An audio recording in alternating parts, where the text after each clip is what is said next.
What's going on, good people? We are in a place to be. Catching up on day 3 and 4 for the Chauvin trial for the murder of George Floyd. And little video tip I wanted to share. If you are trying to or want to try to watch it live, it's on YouTube live. I believe it's the Washington Post. They're just running a live feed, so there's zero commentary. And you can actually pause the live video.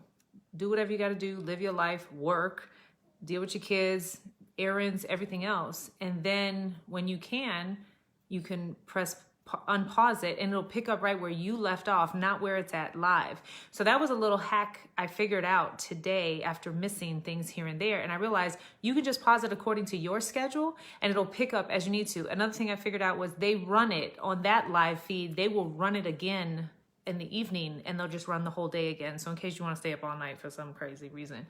But I thought that's cool because you got to live your life, but we still want to be informed. So that was cool. So a little trial YouTube live hack. You can pause it and unpause it at your at your will and at your discretion. So welcome. I'm excited to talk about this. A little reminder, Derek Chauvin has been charged with 3rd-degree murder, 2nd-degree murder, and 2nd-degree manslaughter. So those are the things on the table. So remember when we talked about building our case brick by brick, it's important to keep, and attorneys, prosecutors, defense attorneys as well, but prosecutors better be and will be keeping kind of the things they need to build in their wall or in their structure in front of them. And the primary thing are the charges and the elements to the charges, right? So you want to make sure that you know what, keep your eye on the ball, right? Because sometimes in trial, there's so many things, so many people, so many testimonies and objections and this and that and media motions.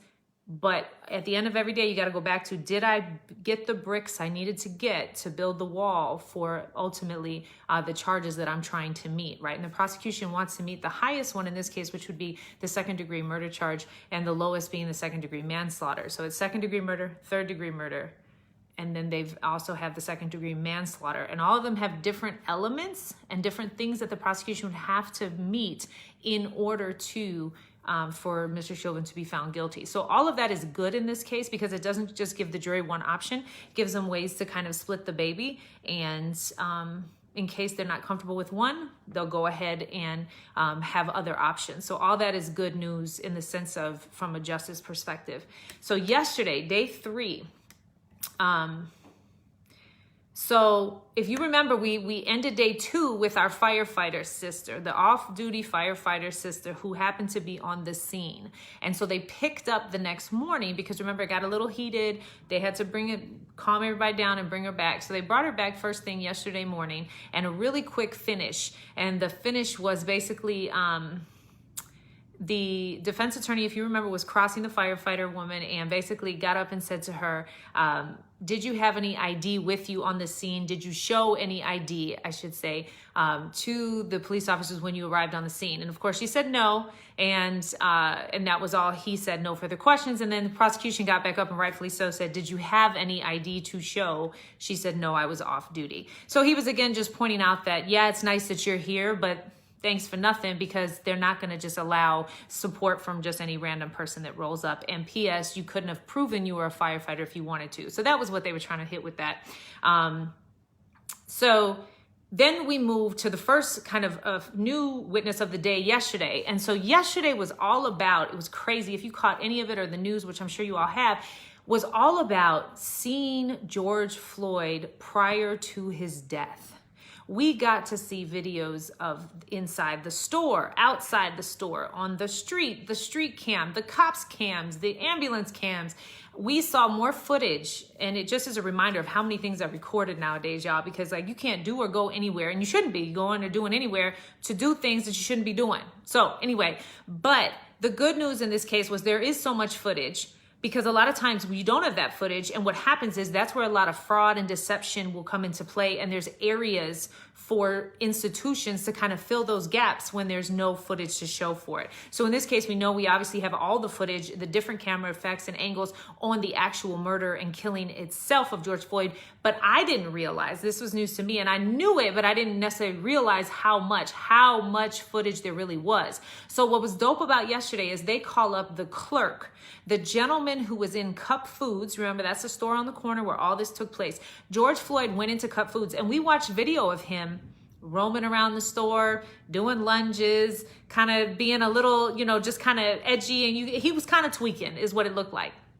Minding his business, not being ignorant to anybody, doing his thing. So we watched George Floyd kind of walk around the store. And so that was kind of cool, eerie, and extremely sad, right? Because we don't know this man. We will never get to know this man. And all we will know about him are how he died horrifically, and also what he was doing leading up to that. And that's likely all we're going to know about him. And of course, whatever the defense wants to kind of point out and highlight. So the sad part was you're watching this man who doesn't know that in an hour he is going to be dead. So gentleman, 19 years old, he was the clerk at Cup Foods. Young dude, lived actually above the store and worked in the store. Now he's the guy who had the interaction with Mr. Floyd and could speak to Mr. Floyd's mental state, or what he thought to be Mr. Floyd's mental state at the time, an hour or two, or right prior to the arrest and the incident. So he's the one who ultimately started the whole thing with the $20 bill. So he basically tells the story. They show the video. So they're doing an amazing job of bringing together the video. So the person is talking over the video playing, which is extremely impactful because you're visually seeing and you're hearing them tell their story, which doesn't always happen as far as evidence goes. So that's pretty cool. So we showed the video of George Floyd roaming around the store, talking to people. And basically the clerk told the story about how he ended up buying cigarettes from him, and the bill appeared to be a fake bill, a fake 20. And so he was this was interesting too. The clerk was just going to take it on the nose and say, take it out of my check, which I thought was just such a beautiful human thing. Like it was just shocking. He's a young kid and he was about to just take the hit. The policy was that if you take a fake bill, it comes out of your check. And that's a lot of things at a lot of stores. And so the clerk's like, you know what? It's okay. He figured it was fake, but he took it anyway. George Floyd left the store.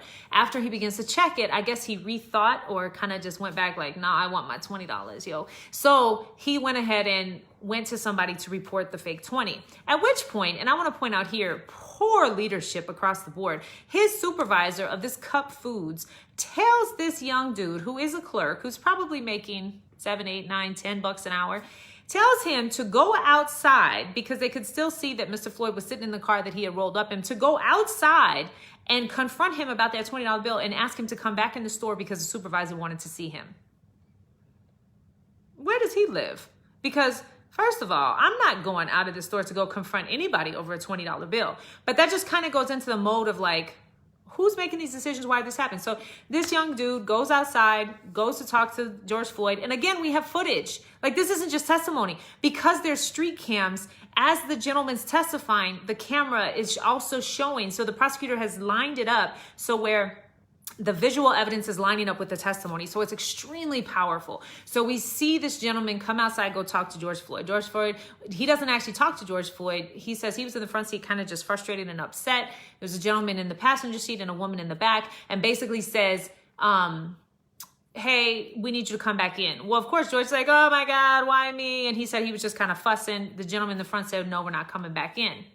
Yes, the manager was poo-poo. You understand? If you are a manager, sidebar, if you are a manager out there in charge of anyone, that is a horrible decision. He could have been shot in the face. They didn't know who these people were. If they're passing fake 20s, you don't know. And also, if there's street cams, it also says something about likely what's going on in the neighborhood. You want to protect your people. What are you doing sending this young kid out to confront a grown man about a $20 bill?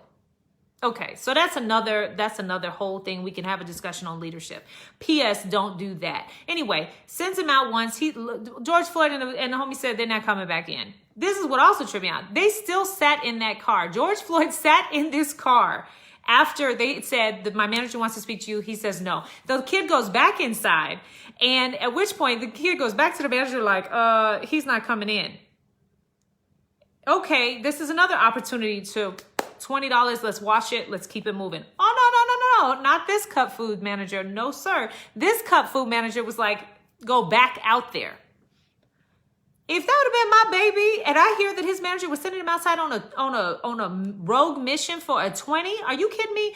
So this young brother goes back out again, but this time he takes reinforcements, and he brings, actually, I think like the owner's son or cousin or somebody related to the owners, and they go back out again, and again we see the footage of these little kids crossing the street to go back up to the car where George Floyd is still sitting in his car, and they go back to again, the manager would like to see y'all about this 20.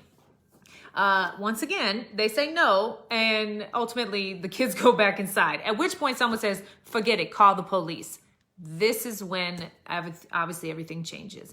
And this is also when this young brother shares how heavy this is for him, because he blames himself for calling the police. Now, indeed, he did not call the police, but he reported the 20. Someone in the store called the police. So that's what we learned.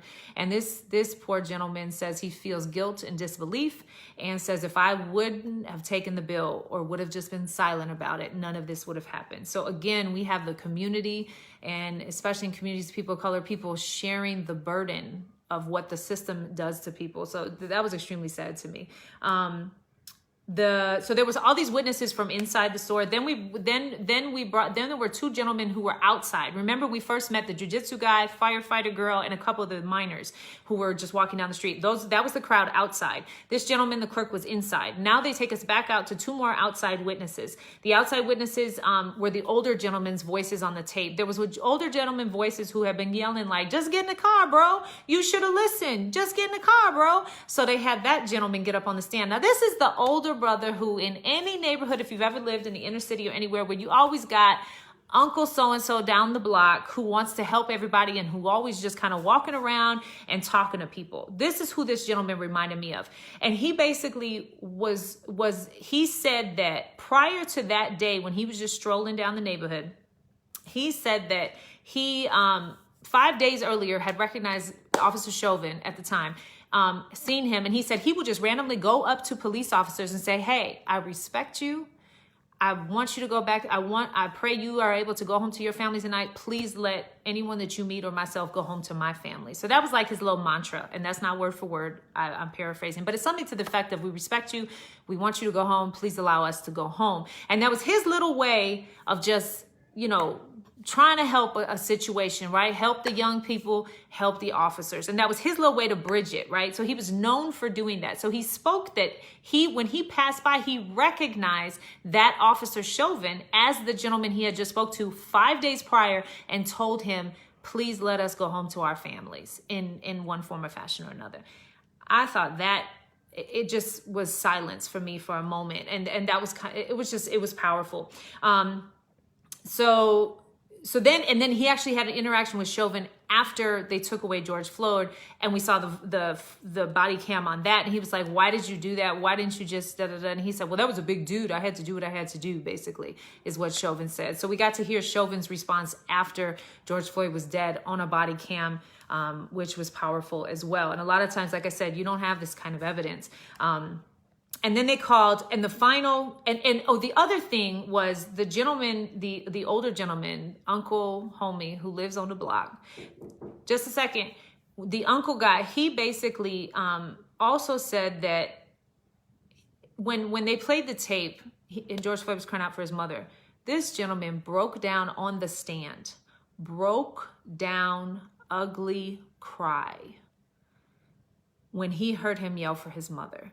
And come to find out, they had to get the man some tissue and some water and try to take a break. But he was about to go into a whole spiel about his mother and what it triggered and the pain there. And so they had to regroup and recollect and get him back on track. Because sadly, as important as that is and as irrelevant as that is as a human within the case, they have to keep the witnesses to what's relevant to the line of questioning. So it gets really tricky. And so it seems like it's inhumane. So they had to get him back on track. And so this brother broke down, ugly cry about what happened and what he witnessed. That was powerful. And again, we talk about the community bearing the brunt of what happens, because these are the ripple effects that goes out. What we see these the witnesses experiencing are the ultimate effects that will have generational effects on everyone. And that's why I say that our white brothers and sisters, we need to sit, you need to watch, you need to listen, you need to digest, you got to think about it, because it's not just this incident happened and let me see what the facts are about this case. Nothing is singular and in a vacuum. It's not in a bubble. All this is connected. What's happening, in my opinion, the voter suppression around the country, all that's happening together. It's all connected in ways, right? Because all of our energies, all of our spirits, we are all on this planet and in this nation together. So that was the uncle brother who took the stand and shared what he witnessed. And then finally, they ended with a police officer who was in charge of business technology unity.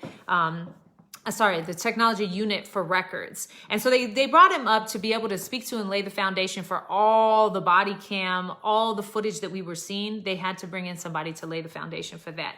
And so he began just speaking about all the footage. We also got to see body cams of all the different angles from the officers who were next to Officer Chauvin on George Floyd. So we've all seen it for the most part from the angle of the people, the crowd, because they were the ones recording. We got this time to see it from the people who were on George Floyd. So that was interesting. We got to hear some of their conversation, which we've never heard, because they were kind of whispering back and forth to each other. And one of them even said to Chauvin, should we turn him over at one point? And you could tell Chauvin was kind of running the show because these other two didn't know what to do. And he was like, no. So all that, again, is going to go to building the bricks for these charges, like we talked about, second degree, third degree, second degree manslaughter. And all of them the differences are in their intentions and their culpability having to do with whether unreasonable risks and whether he was consciously taking risks and chances of death or bodily harm. And so all that's going to go into the mindset of Officer Chauvin, what he knew, when he knew it, and what he did to prevent the death. And so that's what all this is kind of coming down to. When did he know what he knew, right? And if he could have stopped it. And that's what it's ultimately going to come down to. So that was yesterday. So we just got to see Brother George Floyd alive, walking around, minding his business. He was a buff dude, doing his thing. He wasn't aggressive at all. In fact, if anything, he was the opposite, just really kind of a jovial, kind of bouncing around. And then you could tell he was scared. And he was scared because one of the body cams showed that when they rolled up on George Floyd, who was still sitting out there after they came out twice to ask him about that bill, was still sitting out there when the police arrived. They rolled up on him, gun out. So they roll up to the car with their weapons drawn. So this dude who's had all this experience and who said he has PTSD, claustrophobia, gun out. So that was the first time I had saw or heard that. That was powerful, and speaks to a lot of what would have been going through his mind and triggered reactions for him. Bringing us to today, we started out today with his girlfriend, George Floyd's girlfriend, basically. And she takes a stand. She's 45-year-old, works part-time at a coffee shop. She's basically his former boo.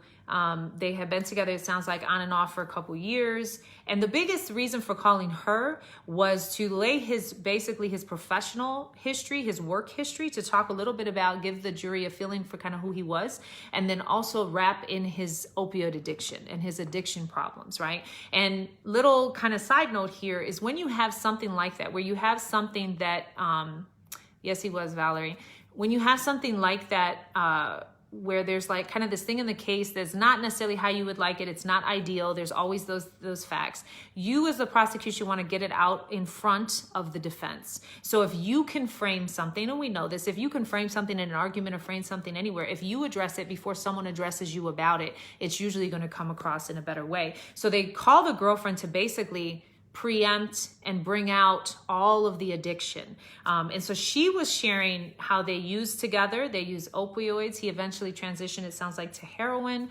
He had overdosed in March of 2020. He was hospitalized. She was with him. So she could speak to the type of pills he took, who he bought from, all these different type of things, but also who he was. And so you began to get a feel for, like, when they first met, apparently when he kind of tried to talk to her, he was a security guard at the Salvation Army.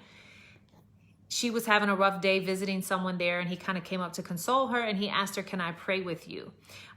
So whether it was a line or whatever, he just seemed to be a gentle spirit in general, because you've never, even through all the opioid stuff, he was gentle spirit. Now I know there's probably, and I believe they're going to bring out some other stuff regarding some of his background, we'll see if it gets in regarding prior cases and some violence there. But for the most part, that is not what he's known for, and that's not who he was.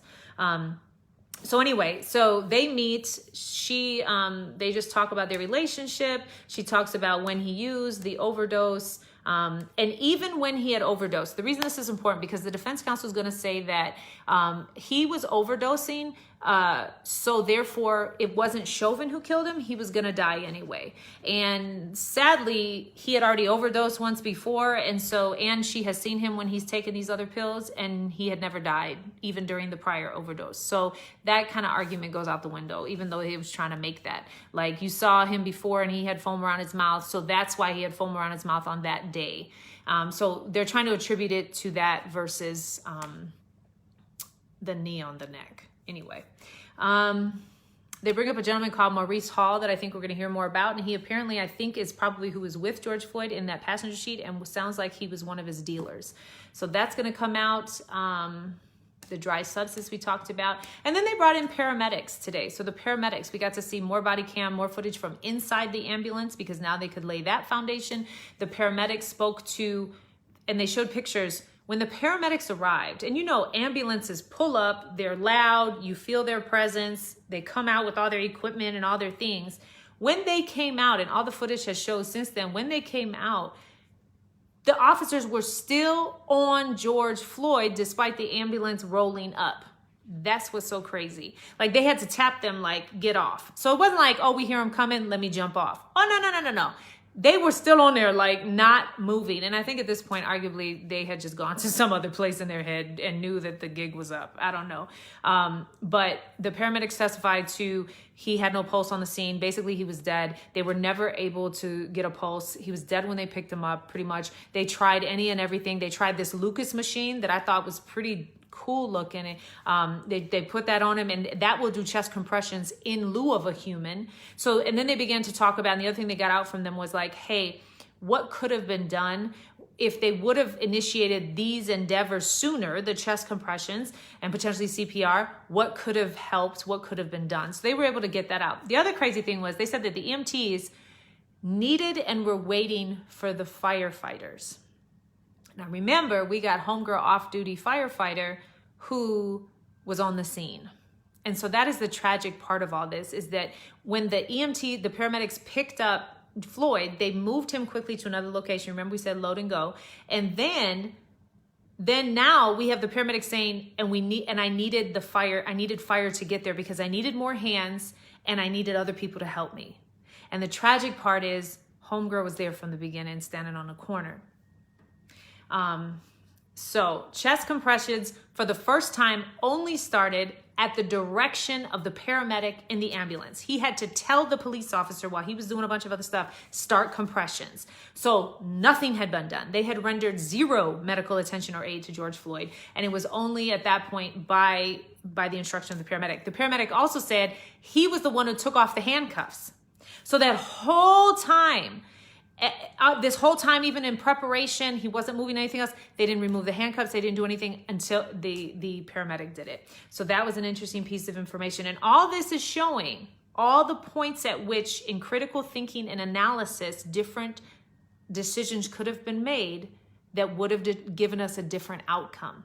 And every time there's a decision point, it's almost like one of these charges fall into that decision point, right? Like at this point, if he would have done this versus this, then potentially he wouldn't be charged with second-degree murder. At this point, if he would have done this versus this. So that's what they're building, is all these little pockets where the facts will live that will support one of these charges, basically. And it'll be up to the jury to decide which facts live in which pocket for which charges, ultimately.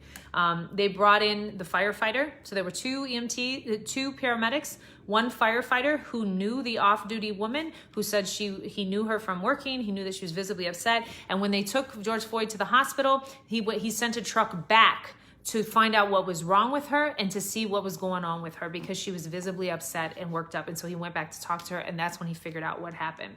We also finally heard at the end today, police supervisor, who was the officer in charge on the scene once everything began to get reported, and it was reported that there was like use of force. And so we learned about all their policies. there was a policy that says police are to render medical aid and call EMS. Now, it is prefaced by as soon as reasonably practical. So, of course, the defense is going to get all in the muck in that point. But arguably, part of the officer's job on a scene is to render medical aid and call EMS. And so we know they called EMS, but clearly no medical aid was rendered. Now, they also got into the weeds on the use of force and the use of force review policy in comparison with the critical incident reporting. And so there's two different kind of lines. There's use of force if there's a question about the excessive use of force, and then there's a critical incident, which seems to be above, if you will, in severity of a critical use of force. And so the supervisor was being used to be asked and questioned about these two policies and how they worked in this case, and ultimately asked him his opinion as in his job, he does force reviews for excessive force. And he said in this case, after he looked at all the footage, when should the force have been reduced? When was it excessive use of force? And he basically said at the moment and only necessary to the amount necessary to achieve control. So at the moment that George Floyd was no longer fighting back and he had been restrained, the point at which he was no longer fighting back and they had him under control with the cuffs was the point at which force should have been removed or stopped at that point. And that was about 5 minutes before the EMS got there. And arguably at that point, if they would have reduced force, at that point gotten off of him, flipped him over, they could have started chest compressions and there would have been a chance to potentially revive him. And the paramedics indicated that. So all of these decision points, every time when they made a decision to stay on him, that's what, that's what we're going to see. That's what they're building the case on. So that's where we ended today. Was he basically said that if he would have done the force review in this case, which he didn't, because once the death happened, it became a critical incident review. But had he have done or been charged with doing the use of force review, he would have found that there was excessive force use, which is also congruent with them firing him. So, and which is congruent with our eyes and our common sense. So anyway, that was both days, 2 days. We're still hanging in there. Again, little hack if you were here in the beginning. If you're watching it live on YouTube, you can pause it for your life and taking calls, and it will pick up where you started back. So it doesn't jump to the live. So I encourage you to find that live feed. It's the Washington Post Live, no commentary. It's just the court. And you can pause it and kind of catch up and do what you need to do and still get on about your business. So anyway, that's catching the case with Katie at this point. But again, just praying for all involved, from the attorneys down to the families, down to people watching, to the people in the neighborhoods, the witnesses, everybody that this has touched and that situations like this have touched. We want to continue to pray, lift up, and send love, energy, solutions to that direction. So anyway, y'all, I am out. Have a wonderful evening, and we'll check in either tomorrow or tomorrow's Friday. So we'll probably check in tomorrow and see how things go. So tomorrow's a half day for the jury, actually, because they're going to be arguing motions in the afternoon. So that'll be interesting. So we'll see. All right, y'all. Peace. Happy Easter if I don't talk to you. Much love.